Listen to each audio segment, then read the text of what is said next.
Anaknya akhirnya mengerti bahwa bukan kesalahan ayahnya tidak menabung, tapi tabungannya dirampok oleh kebijakan Uni Baso Laut. Itu dasarnya. Nah, kita ada di sini di dalam keadaan kebimbangan. Sementara Presiden Jokowi tidak pernah peduli permintaan buruh. Dia masih mondar-mandir dari satu koalisi ke koalisi yang lain untuk mencari kejelasan nasibnya tuh. Dia memikirkan nasibnya sendiri. Dia nggak pikirin nasib kita.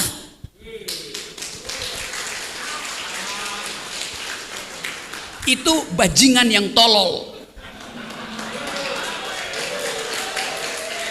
Kalau dia bajingan pinter, dia mau terima berdebat dengan Jumhur Hidayat. Kenapa? Mengapa Anda berspekulasi bahwa presidennya nggak mampu untuk mencabut? Kenapa sih wakil presidennya? Karena semua capresnya terkait dengan pembuatan undang-undang itu. Secara moral mereka tersiksa. Tapi pragmatisme mengarahkan mereka untuk tidak mau keluar dari kepompong kedunguan itu. Ini undang-undang paling dungu di dunia nih. Undang-undang paling maksiat. Yes. Jadi tidak ada orang yang akan mencabut undang-undang itu kecuali mereka yang disolimi oleh undang-undang itu. Siapa yang memimpin pergerakan untuk menghalangi buruh disiksa oleh undang-undang itu? Dia yang akan memimpin people power. Jadi undang-undang itu hanya mungkin dicabut kalau pada akhirnya ada gerakan massa. Gerakan massa tidak dipimpin oleh presiden, tidak dipimpin oleh wakil presiden, tapi dipimpin oleh Jumhur Hidayat. Dalam keadaan tidak ada kepastian pemilihan umum, kita buatkan skenario baru bahwa akan ada kepemimpinan di luar sistem elektoral.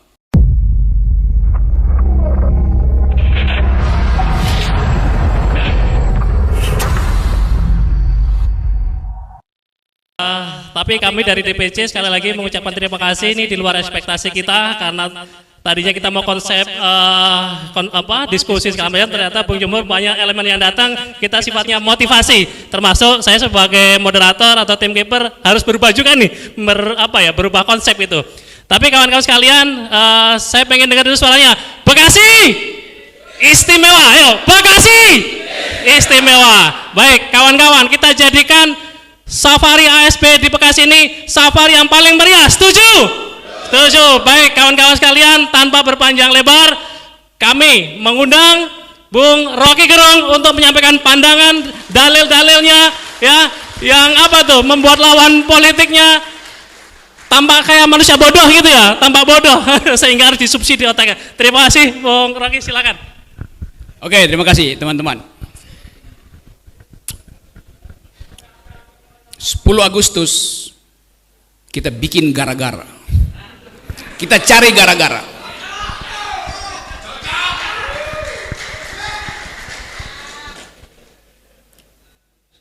Seluruh kesempatan untuk diskusi sudah kita lalui. Diskusi dengan menteri, diskusi dengan dirjen, diskusi dengan kabinet, diskusi dengan anggota DPR. Hasilnya diabaikan. Maka saatnya kita bikin gara-gara. Apakah gara-gara itu inkonstitusional? Gara-gara itu disediakan oleh sejarah untuk berperkara. Kita bikin gara-gara untuk buka perkara. Berperkara dengan siapa? Berperkara dengan Presiden Jokowi. Berperkara dengan menteri biasa tuh. Tapi kita mesti hidupkan harapan bahwa hanya dengan berperkara kita bisa mempersoalkan kembali seluruh kebijakan bangsa ini yang dihianati oleh pemimpin tertinggi. Itu dasarnya. Jadi semua kegelisahan kita karena kita tidak tahu siapa yang mesti kita arahkan untuk berperkara. Pada akhirnya begitu. Kalau kita jumlahkan seluruh massa, tapi kita tidak tahu arah kita berperkara kemana, akan diabaikan energi dari kumpulan massa itu. Jadi sekali lagi, ini konsolidasi bukan sekedar upaya untuk merawat kebersamaan yang memang udah ada, tapi konsolidasi untuk mengarahkan musuh dari buruh itu siapa. Secara ideologis musuh dari buruh adalah para kapitalis itu. Tetapi siapa yang menghalangi buruh berkelahi dengan kapitalis? Ya kekuasaan yang menghalangi itu. Seluruh sejarah perburuan dunia adalah konfrontasi, artinya proletar dengan kapitalis, antara buruh dan pemilik modal. Lalu konfrontasi itu dibikin lembek oleh kekuasaan. Melalui apa? Melalui regulasi. Jadi regulasi itu adalah upaya untuk menghalangi konfrontasi historis antara pekerja dan majikan. Itu dasarnya. Jadi bagian itu kita endapkan dulu tuh. Yang kita sebut regulasi hari ini, itulah omnibus law. Di bidang perburuhan. Kemarin di bidang kesehatan dibikin, nanti di bidang pendidikan tuh. Jadi seluruh hal yang pernah diucapkan oleh Jokowi yang disebut sebagai revolusi mental berhenti karena dia tidak ingin ada konfrontasi antara mereka yang ditindas dan mereka yang penindas itu. Manusia yang berupaya menutupi kejahatan, dia lebih buruk dari keledai itu. Itu dasarnya itu. Kita coba ucapkan hal itu secara lantang. Tentu ada konsekuensinya. Saya bisa ditangkap tiap hari itu. Tapi kita mesti ambil risiko. Kalau kita ingin ada perubahan, satu kali dalam sejarah, buruh di tahun 2023 pernah membuat perubahan. Langkah itu yang akan kita tempuh 10 Agustus nanti itu. Apa bukti-bukti itu? Saya coba kasih beberapa cerita kecil ya. Satu waktu saya turun di Bandara Banyuwangi, Jawa Timur. Saya mau kasih kuliah di Jember. Seorang buruh sawit dari Sumatera halangi saya. Bung, saya mau bicara. Tadinya saya pikir dia intel. Dia bilang, saya pekerja perkebunan. Oke Pak. Sambil gemetar, dia bilang, saya mau ceritakan sesuatu. Karena saya udah 2 jam turun dari pesawat, hendak pergi ke Jember untuk menjemput satu dari 2 anaknya yang disekolahin di Jember. Saya mulai duga nih, ada apa nih? Ada problem keluarga. Dia bilang begini, Pak Rocky, apa yang saya mau ucapkan pada 2 putra saya, kalau satu di antara mereka saya bawa pulang ke Sumatera tuh. Loh, ada apa Pak? Begini,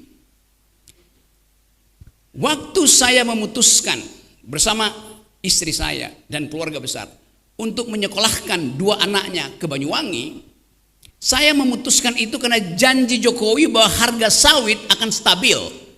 Mungkin di 2000 waktu itu. Oke. Jadi Bapak ini merencanakan ekonomi keluarga, kesejahteraan keluarga berdasarkan janji presiden pada waktu itu. Tiba-tiba harga sawit turun sampai Rp700, Rp900 per kilogram. Bayangkan, dia mesti bawa pulang satu dari 2 anaknya. Masalahnya adalah apa yang mesti dia pilih, anak yang mana yang mesti dia korbankan. Malam sebelumnya pasti dia bertengkar dengan istrinya tuh. Anak yang mana ayah? Hanya boleh ada 1 anak yang sekolah karena harga sawit turun. Lebih lanjut ada pertanyaan, kalau anak yang 1 itu diambil dibawa pulang ke Sumatera, apa kata teman-temannya? Narkoba, DO, bikin kejahatan.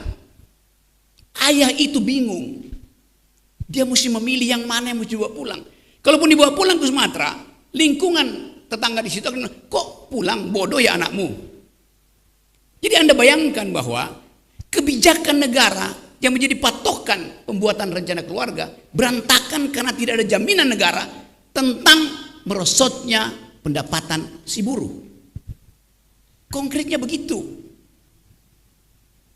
Nanti kita dengar uraiannya. Pasti Jokowi akan bilang, harga sawit turun karena permintaan dunia berhenti. Oleh karena itu, Salah sendiri Pak petani. Kenapa nggak menduga bahwa permintaan dunia akan berhenti? Dia mau salahkan si petani itu. Padahal dia yang janji bahwa harga akan stabil. Dan dengan kondisi itu, sang petani sawit mampu membayangkan masa depan anaknya. 2 tahun kemudian dia akan jadi manajer. 3 tahun kemudian dia akan jadi pemimpin perusahaan. Mimpi seorang buruh tani di Sumatera dibatalkan oleh ketidakkonsistenan Presiden Jokowi. Logika itu yang mesti kita pakai. Hal yang sama sekarang berlaku pada pegawai-pegawai tinggi, manajer-manajer di sepanjang Tamrin, yang juga berharap bahwa setelah dia pensiun, dia masih bisa mensekolahkan anak-anaknya tuh. Karena dia akan dapat 1 miliar. Sekarang dengan 25 juta. Mungkin ada anak yang belum kawin dan dia janjikan pada waktu itu, kamu nak akan menikah setelah ayah pensiun karena ayah punya 1 miliar. Sekarang dia cuma dapat 25 juta tuh. Mau bikin di mana pernikahannya tuh? Anaknya akan tagih. Ayah mana uangnya? Saya mau menikah sekarang tuh. Tunggu 10 Agustus. Kata ayahnya tuh. Anaknya akhirnya mengerti bahwa bukan kesalahan ayahnya tidak menabung, tapi tabungannya dirampok oleh kebijakan Uni Baslawi. Itu dasarnya. Nah, kita ada di sini di dalam keadaan kebimbangan. Sementara Presiden Jokowi tidak pernah peduli permintaan buruh. Dia berupaya untuk menunda pemilu karena dia belum dapat kesepakatan dari ketua-ketua partai. Siapa yang akan melindungi dia ketika dia lengser? Apakah Ganjar mau lindungi dia? Apakah Prabowo mau lindungi dia? Apakah Anies mau lindungi dia? Tekanan politik massa akan membuat presiden-presiden itu tidak akan mungkin melindungi Jokowi. Begitu Jokowi kehilangan kekuasaannya, dia jadi rakyat biasa. Nggak ada yang peduli nanti. Tetapi ambisi Jokowi adalah mempertahankan legasinya. Dia masih pergi ke Cina buat nawarin IKN. Dia masih mondar-mandir dari satu koalisi ke koalisi yang lain untuk mencari kejelasan nasibnya tuh. Dia memikirkan nasibnya sendiri, dia nggak pikirin nasib kita.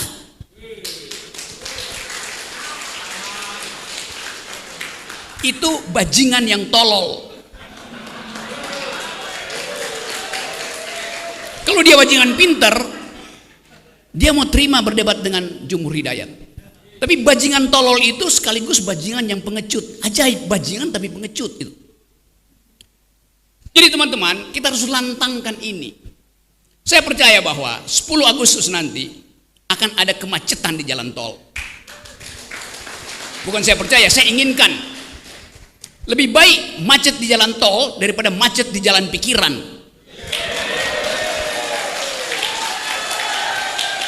Kita perlukan itu. Sejarah menunggu kita. Dan siapa yang dipanggil sejarah, dia mesti mewakafkan waktu dan tenaganya untuk memungkinkan sejarah itu menempuh jalurnya sendiri. Tidak ada perubahan tanpa gerakan. Saya bisa kasih kritik macam-macam, tapi kekuasaan hanya berubah kalau ditandingi oleh massa. Kekuasaan selalu takut pada massa. Sejarahnya begitu, sunnatullahnya begitu. Jadi hari ini kita lakukan konsolidasi dalam upaya memastikan bahwa tidak akan ada yang mampu menghalangi gerakan buruh. Tidak ada yang mampu menghalangi tuntutan keadilan. Tapi kita sebut ini seminar supaya nggak kena delik. Bayangkan aja, dalam upaya untuk menghasilkan keadilan pun kita mesti siksa. Padahal di depan kita ini adalah kita marah pada keadaan tuh. Seminar artinya senyum, Mira, dan Narti.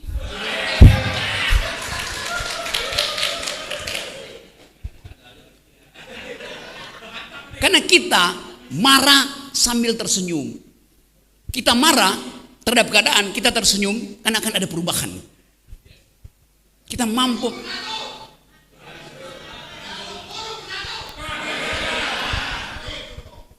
Jadi teman-teman, masih ada waktu.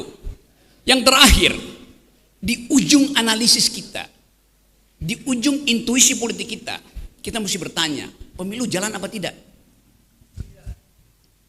Sama, saya berpikir juga tidak. Tetapi kita menghendaki perubahan politik. Jadi, kalau pemilu terhalang oleh ambisi presiden sendiri, pemilu ini akan batal karena ambisi presiden belum maksimal tuh. Apa yang kita lakukan? People power. Dan people power itu dimulai dari Agustus. Jadi kita buka pintu itu tuh. Bahwa Anda akan disalib oleh mereka yang menunggu tikungan, nggak ada soal. Karena sejarah akan kembali meluruskan jalan Anda tuh. Jadi teman-teman, saya berpikir bahwa satu waktu sejarah Indonesia akan ditulis kembali, bahwa gerakan reformasi di 20 Mei 1998 ditulis ulang oleh gerakan buruh 10 Agustus 2023. Ada janji dari Kota Bekasi, bahwa janji ketika pemuda-pemuda itu menculik Soekarno untuk memberi dia energi bahwa sekarang merdeka, nggak usah pikir-pikir lagi tuh. Demikian juga energi dari Bekasi hari ini. Kita pastikan bahwa tuntutan keadilan tidak mungkin dihalangi oleh kedunguan-kedunguan di istana. Kita lakukan itu hari ini, dan dengan tekad yang baik. Niat kita kuat, peralatan kita cukup. Lalu kenapa kita ragu? Satu langkah gerak di aspal itu akan membekaskan sejarah. 1000 langkah gerak akan membuat perubahan. 300.000 akan menggemparkan dunia. Demikian seterusnya. Apalagi kalau seluruh kenikmatan itu kita pertontonkan pada generasi baru, mereka akan ikut. Ada kegelisahan emak-emak, ada kalkulasi yang belum sempurna oleh mahasiswa itu. Tetapi buruh selesai dengan problem itu, dan emak-emak akan ikut di belakang. Bayangkan hari pertama 100.000 emak-emak turun ke jalan kasih kita aqua. Itu menunjukkan bahwa seluruh bangsa ini menitipkan aspirasinya, menitipkan harapannya pada gerakan buruh itu. 3 hari kemudian mahasiswa turun. Hari keempat pas saya pastikan 10.000 profesor akan turun ke jalan karena mereka malu melihat buruh bertanding sendiri. Itu momentum yang akan kita lakukan. Jadi teman-teman, kita pastikan dari Bekasi akan ada perubahan. Bekasi artinya berani beraksi. Assalamualaikum warahmatullahi wabarakatuh.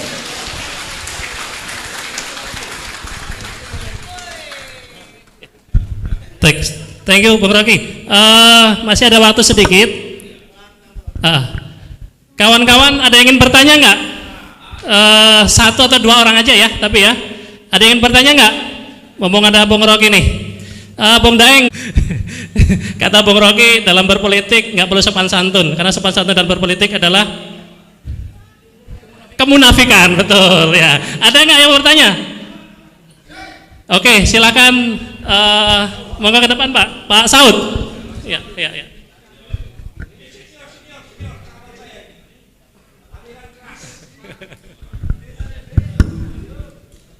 Boleh saya berdiri di sini? Buruh bersatu. Jangan di sini aja. Oh. Nanti saya kepleset. Tidak apa-apa.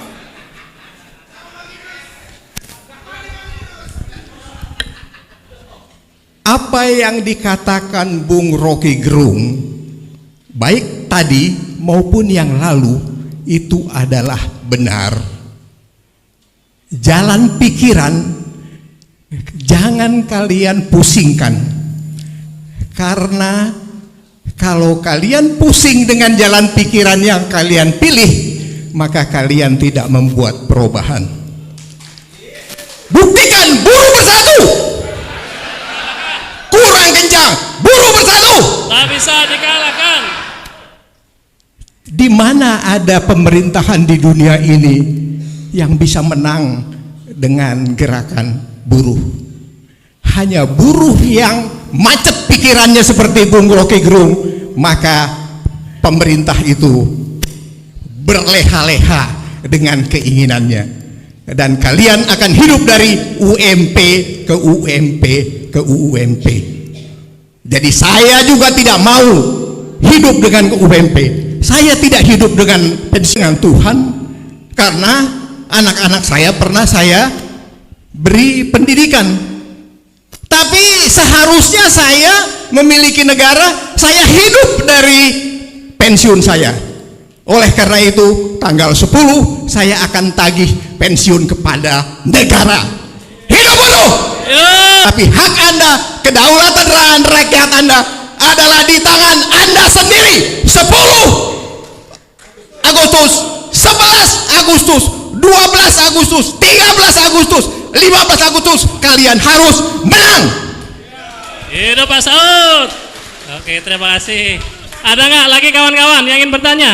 Teman-teman yang Bekasi? Kawan-kawan perempuan? Ada lagi? Kalau nggak ada, kita akan akhiri dengan ini, pernyataan sikap bareng-bareng, mumpung masih komplit nih. Ada nggak yang ingin menyampaikan? Intinya akal sehat harus menang, setuju? Oke, Bung Nur, langsung pernyataan sikap aja. Sudah tidak ada yang bertanya? Ada yang mau bertanya? Oh boleh, silakan. Satu ya. Oke. Ke depan.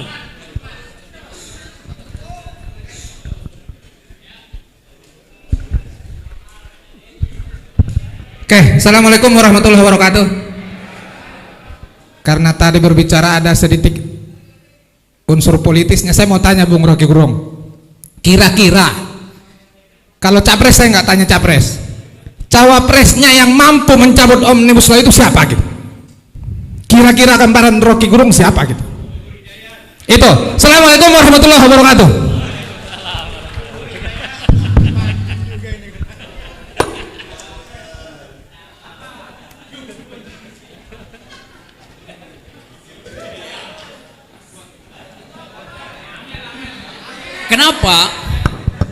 Mengapa Anda berspekulasi bahwa presidennya nggak mampu untuk mencabut? Kenapa sih wakil presidennya? Karena semua capresnya terkait dengan pembuatan undang-undang itu. Secara moral mereka tersiksa, tapi pragmatisme mengarahkan mereka untuk tidak mau keluar dari kepompong kedunguan itu. Ini undang-undang paling dungu di dunia nih, undang-undang paling maksiat. Yes. Jadi tidak ada orang yang akan mencabut undang-undang itu kecuali mereka yang disolimi oleh undang-undang itu. Siapa yang memimpin pergerakan untuk menghalangi buruh disiksa oleh undang-undang itu? Dia yang akan memimpin people power. Jadi undang-undang itu hanya mungkin dicabut kalau pada akhirnya ada gerakan massa. Gerakan massa tidak dipimpin oleh presiden, tidak dipimpin oleh wakil presiden, tapi dipimpin oleh Jumhur Hidayat. Dalam keadaan tidak ada kepastian pemilihan umum, kita buatkan skenario baru bahwa akan ada kepemimpinan di luar sistem elektoral. Mungkin kita minta satu profesor atau satu rektor yang masih punya akal sehat untuk jadi semacam penyelamat sementara bangsa dalam keadaan krisis. Kita tahu bahwa kegiatan mata-mata CIA memantau Indonesia makin hari makin intens. Saya bisa rasakan itu. Kemarin Profesor Jimli Asidi kasih pidato di Melbourne University untuk menerangkan krisis demokrasi di Indonesia. Itu bukan sekedar kemampuan Jimli Asidik untuk mengucapkan yang memang dia tahu, tapi Australia memakai mulut kritisi Indonesia untuk kasih sinyal bahwa Indonesia itu sedang tenggelam dalam demokrasi. Jadi begitu ada tanda-tanda perubahan politik yang sifatnya people power, pasti konsolidasi intelijen asing juga akan ada di situ, akan tiba di situ. Kita membayangkan itu ketika 98, kita membayangkan itu ketika 65 itu. Tidak ada perubahan politik di Indonesia yang tidak ada intervensi asing. Tinggal kita pilih asing yang mana yang kita perlukan, asing atau aseng. Jadi sekali lagi kita bersiap untuk memantau, jangan sampai gerakan buruh itu dicawe-cawe oleh mereka yang nggak punya akal. Jadi sekali lagi, buruh meminta sejarah menuntun dia. Buruh meminta seseorang tiba untuk menjadi leader, bukan jadi dealer. Ada pemimpin buruh yang dealer sifatnya tuh. Pragmatis, oportunis tuh. Jadi kita bersihkan dulu mental kita supaya satu waktu kita tahu bahwa Omnibus Law dibatalkan bukan oleh si menteri atau presiden, tapi dibatalkan oleh kekuatan rakyat. Terima kasih. Oke. Terima kasih. Cukup ya, kawan-kawan? Cukup. Baik.